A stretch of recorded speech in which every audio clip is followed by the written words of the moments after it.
Secret meeting के बारे में बार बार बातें कही जा रही हैं। पवार साहब ने खुद भी क्लैरिफाई किया है, आपने भी क्लैरिफाई किया है। सवाल अब इस बार जो है पृथ्वीराज चौहान साहब के स्टेटमेंट से हुआ है। उन्होंने कहा है कि आपको जो है केंद्र में पद ऑफर किया गया है, शरद पवार साहब को भी केंद्र में जो है एग्रीकल्चरल पोस्ट और तमाम ऐसे कैबिनेट पोस्ट जो है वो ऑफर किए गए हैं। मेरा सवाल आपसे सीधा है, क्या आपको किसी भी प्रकार का ऑफर भारतीय जनता पार्टी से आया है? क्या इन तमाम मीटिंगों में आपको कोच करने की तथा पवार साहब को कोच करने का प्रयास किया गया है? आपने मुझे सीधा सवाल किया है, मैं आपको सीधा जवाब ही दूंगी। मुझे किसी ने कोई ऑफर नहीं दिया है। सिर्फ 15 अगस्त का एक बड़ा सेल चल रहा है बहुत जगह, तो इसलिए कुछ महंगाई इतनी बढ़ी है तो शक्कर आटा कुछ सेल चल रहे हैं बहुत सारे ग्रोसरी स्टोर्स में, मैंने पेपर में पढ़ा।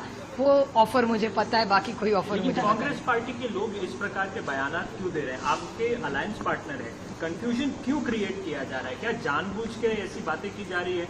उनका ये भी कहना है कि आप लोग चुनाव भी जो है वो हो सकता है कि महाविकास अघाड़ी में फूट पड़ जाए और कांग्रेस और उद्धव गुट जो है साथ में चुनाव लड़े। क्यों ऐसे बार बार स्टेटमेंट दिए जा रहे हैं? वो मुझे नहीं पता। खुश नहीं है लोग।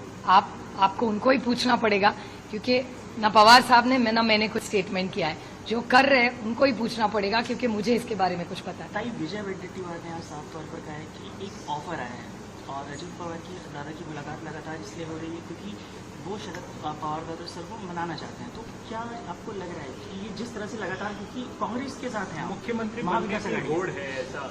अभी कांग्रेस ने जो सवाल किया है उसका जवाब कांग्रेस ही दे सकती है, मैं नहीं दे सकती, क्योंकि मुझे कुछ पता ही नहीं है इस बारे में। न मुझे किसी ने ऑफर दिया है, न किसी ने मुझसे बात की है।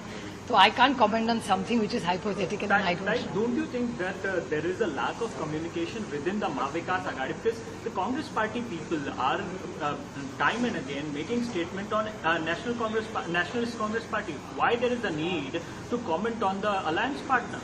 I really can't comment on that because I'm constantly in touch with Sonia ji, Rahul ji, Gaurav Gogoi, Khadge ji. So I'm personally in touch with all their senior leaders in Delhi. So I really don't know what the leaders in Maharashtra have to say, but I'm constantly in touch with each senior leader. I mean, Khadge ji and Mr. Pawar speak almost every day. Rahul ji and I sit on the same bench in Parliament, so I get a lot of opportunity to chit-chat with him.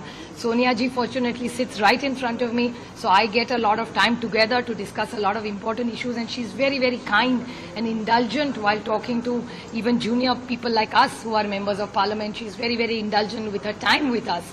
And Gaurav Gogoi and I sit we sit together and strategize all our parliamentary moves in Parliament. So I have access to all the leadership in Delhi. So I really would not be able or be in a position, and it would be unfair on me to talk about their leaders in Maharashtra because I really haven't spoken to them, nor have they reached out to me.